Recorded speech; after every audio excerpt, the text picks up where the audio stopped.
오늘은 경찰 조사를 받으러 오라는 경찰 전화를 받았을 때 전화 받는 방법에 대해서 여쭤보려고 하는데요. 보통 일반인들이라면 경찰서에서 전화가 오는 경우가 매우 드물 것 같은데 어떤 경우에 경찰서에서 전화가 올까요? 보통 경찰에서 조사를 오는 이유 중에 하나는 고소인 또는 고발인이 고소 또는 고발을 했기 때문에 이 수사가 시작이 됩니다. 그러면 고소인 조사 또는 고발인 조사가 이루어지고 나서 수사관이 판단했을 때 이 정도는 범죄 혐의점이 인정이 된다 라고 판단을 했을 때 피의자 또는 참고인을 소환해서 조사를 하게 됩니다. 그렇기 때문에 지금 경찰에 전화가 왔다라는 것은 피의자 또는 참고인 신분으로서 어느 정도 범죄 혐의점이 인정이 된다라는 단계로 이해를 하시면 됩니다. 근데 피의자랑 참고인이 어떻게 다른 건가요?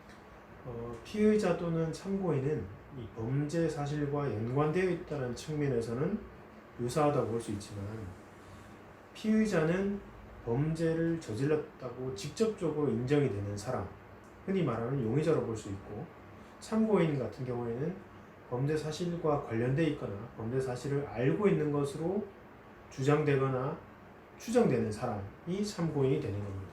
따라서 피의 사실과 직접적으로 연관되어 있고 용의자로 지목되는 사람을 피의자로 볼 수 있고, 사건과 연관되어 있지만 직접적인 피의자 또는 용의자로 지목되지 않는 사람을 참고인으로 볼 수 있습니다.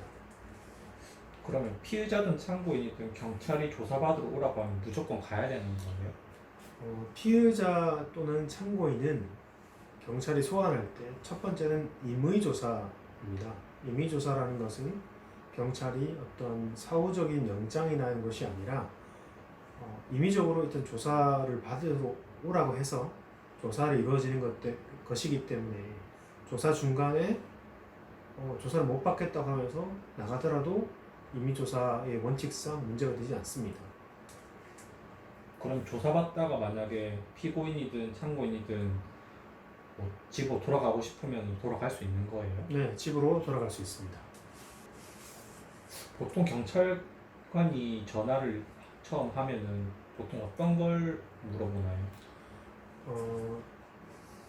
경찰이 전화를 했다라는 것은 피의자 또는 참고인에게 물어볼 사항이 있기 때문에 하는 거고, 그리고 고소인 또는 고발인 조사가 이루어졌다면 고소인, 고발인 주장하는 범죄 사실과 범죄 사실에 대해서 피의자 또는 참고인이 알고 있는지를 물어보는 것이 제일 첫 번째일 것입니다. 그래서 만약에 사기로 고소가 됐다면 사기와 관련돼서 피해자 또는 피고발인에 대해서 알고 있는지, 피해 사실에 대해서 본인은 어떻게 생각을 하고 있는지에 대해서 많이 묻게 됩니다.